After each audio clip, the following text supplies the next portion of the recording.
The little cape that I have that's on the jacket, there's these straps that go behind me, and then when they tie it tight, all of a sudden it just goes zip, and it fits exactly like a glove. So if I gain any weight, I am screwed.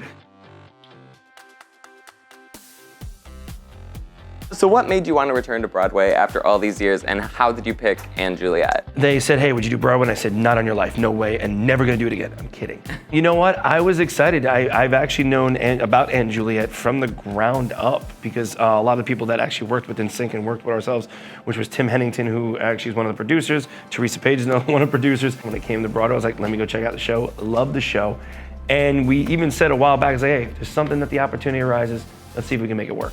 And they called me, and I was like, let's see if we make it work.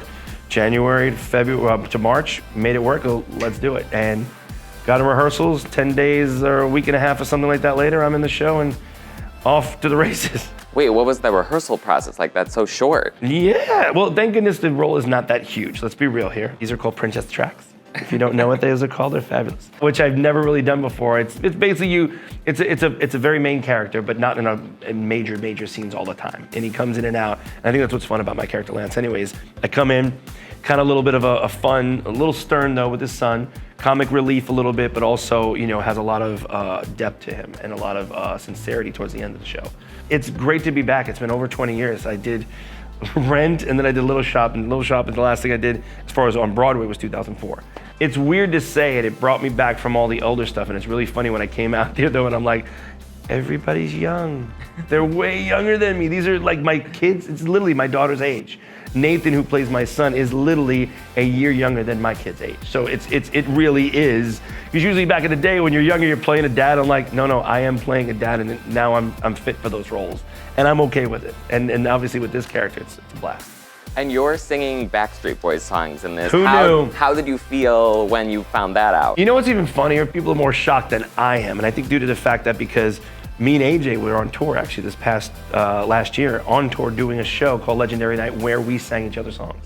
Not that it became natural, but it's always a funny thing to see when they start to see us when we were doing the show together, and AJ was singing some NSYNC stuff and I would sing, and we would switch lines with each other and singing the different, and people were like, what is going on here? This is, the fans were mind blown because usually, back in the day, NSYNC were NSYNC fans and it was Backstreet. You didn't like both. Now we were merging both together, which is great. And I think it's even more funny and more exciting, more comical. Why not? Again, even at a young age, I sang a bunch of other people's songs, so why not sing a Backstreet Boys song? And they're bangers. Not to bring up a sore subject, it's always sore. The rest of your NSYNC bandmates went to see Justin Timberlake's tour instead of your opening night. Do you have a statement about that? You heard me. I mouthed it. Mother? No. Honestly, I already knew about it. The only person I know, Chris was the one that actually was a last minute thing. JC and Lance were gonna go see the show, and he's like, hey, would you like to come see the show? And I'm like, dude, that'd be great, but guess what? I'm actually on the East Coast rehearsing for a show, and the show that you're going to is on the 20th, and my opening is the 21st. I don't think I'm gonna make it, but thank you. And again, I would have loved to be there and support, obviously, Jay, but here's the other thing. I've already saw his concert. Seen the show already, so I saw that in Orlando, which is great, phenomenal, fantastic. Sucks I had FOMO though, because then Chris shows up. He was doing a show in Vegas. He flew in to see the show. And then the funny part was, of course, that Justin had to call me out on stage to say, hey, I'm glad they didn't bring Joey. And you know why? Because you know what? If you would have said something like that, my ass would have ran up on stage and I would have just grabbed the microphone. I wouldn't care what you did. It wouldn't matter. And do you think they'll come and see your show at some point? Yeah, I mean, the guys have already talked about trying to come and see it. I don't know if they're gonna come see it at the same time, which would be nice, but it is what it is. They all have different things. I know Lance said he's gonna try to come out, I think, next month, and I think so is Chris. I'm not sure. I think the other guys may come out in March, depending. And do you guys have a group chat? Like, how often are you in touch? We do. Our group chat is labeled NSYNC. I'm not even kidding you. It says NSYNC on it. It's hysterical. And yeah, we group chat, just talk every once in a while. Or like, for instance, it was like, yo, Joe, you were missed. Good luck on the show. And I was like, yeah, thanks, you sons of Thanks a lot for not inviting me, but I was invited, of course. I just love to bust chops. That's what we do. So Charli D'Amelio is also in the show right now. Are you going to teach her any NSYNC choreography Kidding me? for She should be teaching me things. That girl could pick that up in probably in 2 seconds more than I ever can. Are you kidding me? So she could probably teach me a thing or two. What's the most challenging part of the show? Waiting. I'm not kidding you. The character I play, I come in and out of a lot of things, but there's a bunch of waiting, and what happens is your body just starts to cool down, if you will. And then you always got to amp up. You're on stage, and then you sit and I go back and I'm like, oh my gosh, I got time, which I've never really done before. I've always been on stage and I'd be like, oh, I'm so good. I've always been on stage. It's not that, it's more or less of, again, here's the character, this is what it calls for. It's a certain rhythm that I haven't found yet. It literally is, tonight's about doing the third show. So it's more or less of just getting that rhythm and finding that rhythm to be able to make and feel comfortable and be able to connect everything. And you were talking about your costume a little bit beforehand? Yes, as you can see, I'm sitting here and kind of slouching a little bit, and that's the way I sit. Hey, that's me. But funny enough, there's with the little cape that I have that's on the jacket, there's these straps that go behind me, and then when they tie it, all of a sudden it goes, zip. And all of a sudden I'm like, okay, now I gotta stand straight. But also when they did the fitting too, they had to do the measurements, shipped off to London to get it made, brought it back, and it fits exactly like a glove. So if I gain any weight, I am screwed. And that's really hard because I'm in New York City and everything is really good.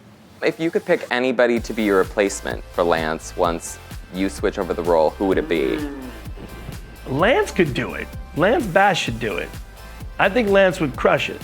I honestly think he could do it. But I think he's too scared crap. Do it, bro.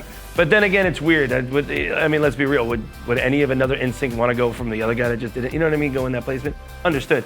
But I think he'd be good. I think he would be. That'd be interesting. AJ keeps yelling he wants to be May. I said good luck, because he looks ugly with his face shaved. He doesn't look that, his nose is ginormous, and I can say that with love. Do you think that we will be getting an NSYNC reunion tour or new album at any time soon? I wish anytime soon. That sounds great. It would sound fabulous for me too, but I have absolutely no idea until we have a conversation, and people have been asking me when that conversation is, and it's hopefully freaking soon. Honestly, hopefully maybe if the guys come here and see the show, if they all come here at the same time, maybe we should have a conversation.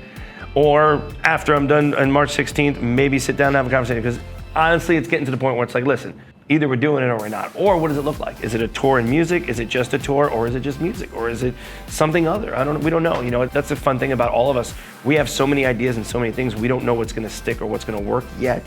And we don't even know if we're gonna do it or not. That's the problem. So it's like, let's throw it on the wall, see what sticks, and let's have fun. Me, I wanna have fun. That's what it is.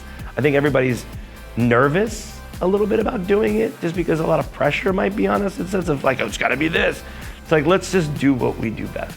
And that's it, let it speak for itself. Just make sure you guys come see me in Juliet, March 16th before I go, bye.